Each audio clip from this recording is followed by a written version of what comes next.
Assalamualaikum warahmatullahi wabarakatuh. Halo mahasiswa bidan. Di sini kita akan belajar bareng mengenai pembelajaran laboratorium atau praktikum dengan metode simulasi. Nah, tak kenal maka tak sayang nih. Kenalin dulu anggota kelompok 4.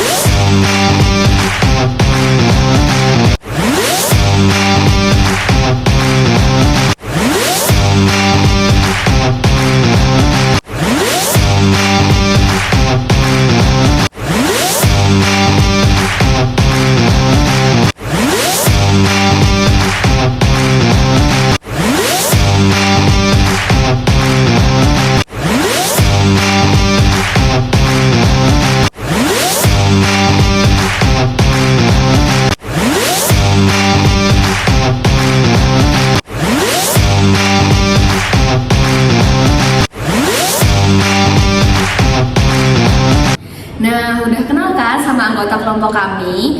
Sekarang kita belajar bareng-bareng yuk. Tonton videonya sampai akhir ya. Pada kesempatan kali ini kita akan membahas mengenai pembelajaran laboratorium. Nah, kalian sudah pada tahu belum pembelajaran laboratorium itu seperti apa kira-kira? Yuk kita cari tahu. Oke, di sini aku akan jelasin semuanya ya. Jadi, pembelajaran laboratorium atau praktikum adalah suatu interaksi peserta didik dan pengajar pada lingkungan belajar tertentu yang bertujuan untuk melatih kemampuan secara kognitif, efektif, psikomotorik yang menggunakan sarana laboratorium dalam penyelesaian problem yang diberikan melalui penggunaan alat bahan dan metode tertentu. Nah, di mana pada pembelajaran laboratorium terdapat beberapa metode. Yang pertama metode demonstrasi, yang kedua metode role play, yang ketiga metode peer learning, dan yang terakhir metode simulasi. Nah, pada kesempatan kali ini kelompok kami akan menjelaskan lebih lanjut tentang metode simulasi. Nah, metode pembelajaran simulasi ini merupakan metode pembelajaran yang menyajikan pelajaran dengan menggunakan situasi atau proses nyata di mana peserta didik atau mahasiswa ikut terlibat dengan berinteraksi aktif dengan situasi di lingkungannya. Nah, pembelajaran metode simulasi ini ada 3 diantaranya. Yang pertama sosiodrama, yang kedua psikodrama, dan yang terakhir atau yang ketiga adalah role play. Untuk sistem pembelajaran metode simulasi ini terdapat 3 langkah yang nantinya akan kita lakukan semua dalam video ini.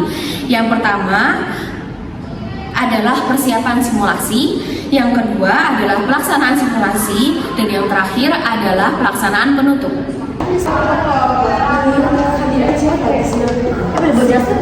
Aku bahas tapi Di sebuah ruang kelas di Fakultas Kebidanan, sekelompok mahasiswa sedang mempersiapkan diri untuk mengikuti simulasi pijat oksitosin. Ini adalah hari yang penting bagi mereka, karena simulasi ini merupakan bagian dari pembelajaran yang akan menguji pemahaman mereka tentang teknik asuhan kebidanan pada Ibu Nifas. Kalian udah pada belajar buat simulasi hari ini belum? Aku udah sih. Tapi kalian udah bener-bener paham emang sama perasaan yang kali ini. Soalnya kemarin kan Bu Siska kan ngirimin video pembelajaran pijat oksitosin ya di grup. Tapi sumpah aku takut banget kalau harus ngisi simulasi hari ini. Enggak, kalau misalnya kamu udah paham, nanti pasti bisa. Aku udah paham juga sih. Ya udah bagus, nanti pasti bisa. Orang selesai itu kok. Bu Siska, dosen yang dikenal teliti dan tegas, memasuki kelas. Ia langsung memulai kelas dengan penuh semangat. Para mahasiswa siap mendengarkan arahan dan menunjukkan hasil latihan mereka selama seminggu sebelumnya.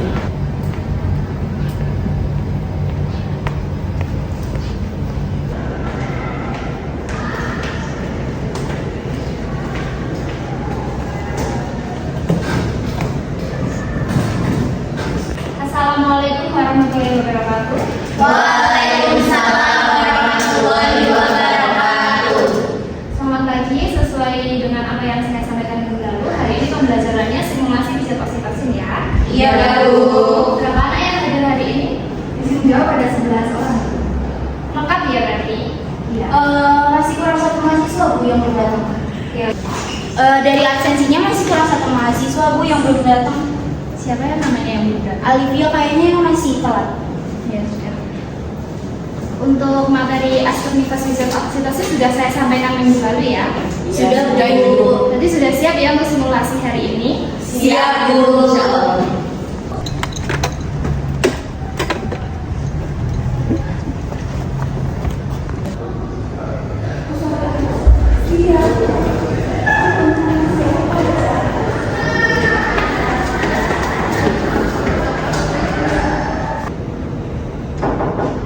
Misi Bu. Mohon maaf Bu, saya terlambat. Iya, terima kasih.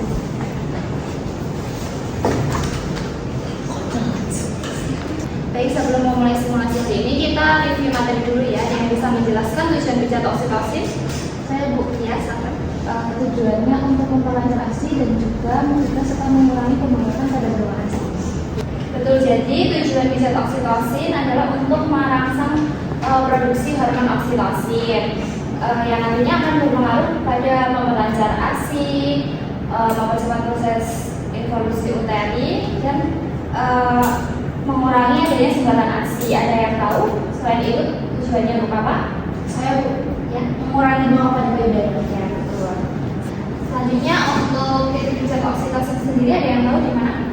Izin jawab Bu. Ya, Untuk titik pijat oksitosin sendiri ya, itu ada di misi yang saya contohkan.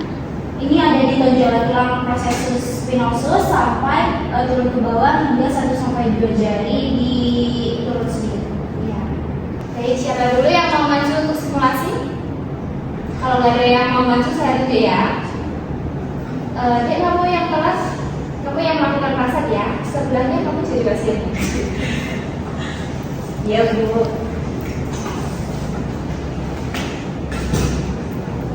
Jangan disiapkan dulu alatnya, dimulai dari informasi. Setelah memberikan penjelasan singkat, Bu Siska mempersilahkan mahasiswa untuk memulai simulasi. Mahasiswa 3 dan 4 dengan cepat mempersiapkan diri dengan Bu Siska yang menilai dengan nebak instrumen evaluasi pembelajaran. Simulasi ini akan menjadi penentu seberapa baik mereka memahami teori yang diajarkan dan bagaimana mereka menerapkannya dalam praktik. Mana Dek tidurnya? Baik, Ibu mulai ya Bu. Selamat pagi Ibu, perkenalkan saya Dia yang akan membantu Ibu untuk melakukan pijat pada pagi hari ini. Bagaimana kabarnya hari ini Bu? Alhamdulillah baik. Baik, jadi pijat oksitosin ini bertujuan untuk memperlancar ASI Ibu. Kemudian juga untuk mencegah biar nanti payudaranya Ibu tidak bengkak deh. Apakah Ibu bersedia? Bersedia. Dan saya siapkan alat dulu nih Bu. Oke. Kita akan mengangkat.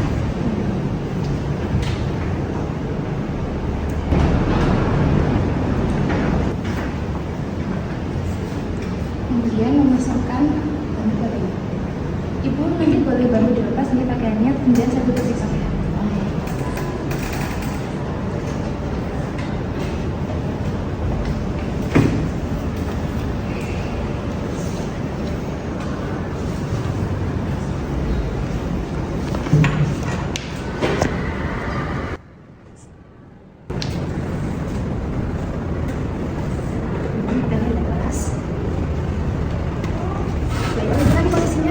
Ibu nanti posisinya tiduran di sini pakai tumpuan tangan ya.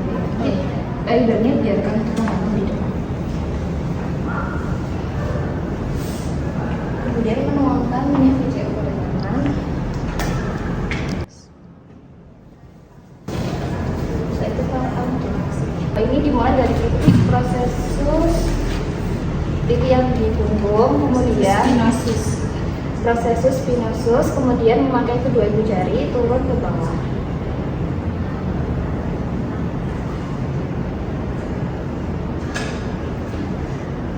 Kemudian untuk cara yang kedua menggunakan kuku jari sama kuku jari turun ke bawah. Kemudian cara yang ketiga menggunakan siku dari titik yang sama dan turun ke bawah.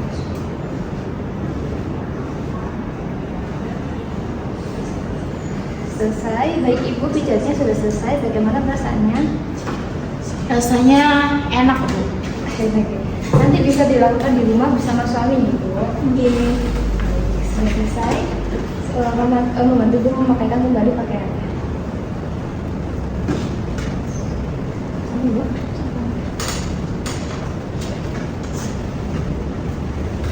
Sudah selesai.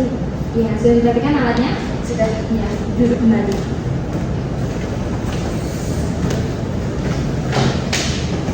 Baik, simulasi yang dilakukan tadi sudah cukup baik. Sekarang kita evaluasi ya mengenai simulasi yang sudah dilakukan, yang pada lakukan tadi. Yang perlu diperhatikan mengenai dengan pijat oksitosin tadi adalah bagaimana cara kita melakukan dengan teknik yang benar. Tadi sudah cukup baik, tapi coba diperhatikan lagi untuk gak terlalu buru-buru ya saat melakukan pijat oksitosin. Baik Ibu. Ada juga tadi yang mungkin kelewatan, yaitu membantu ibu untuk membersihkan minyak di tubuhnya sebelum membantu ibu untuk memakaikan pakaiannya. Nah, ya kan? Kelihatannya memang sepele, tapi jadi langkah yang cukup penting untuk mendukung kenyamanan ibu saat mengenakan pakaian. Gitu ya? Apakah bisa dipahami? Bisa. Kalau begitu cukup itu saja untuk pembelajaran hari ini. Apakah ada yang ingin ditanyakan atau diklarifikasi? Sebenarnya sudah cukup. Oke, kalau begitu saya akhiri ya masukan dari saya tadi, mohon untuk dipelajari lagi. Wassalamualaikum warahmatullahi wabarakatuh. Waalaikumsalam warahmatullahi wabarakatuh. Terima kasih Bu. Dengan berakhirnya sesi evaluasi, pembelajaran hari ini pun selesai. Para mahasiswa merasa lega, meski mereka tahu masih banyak hal yang perlu dipelajari dan diperbaiki. Pijat oksitosin adalah teknik yang penting dalam asuhan kebidanan, dan hari ini mereka telah melangkah satu langkah lebih dekat untuk menguasainya.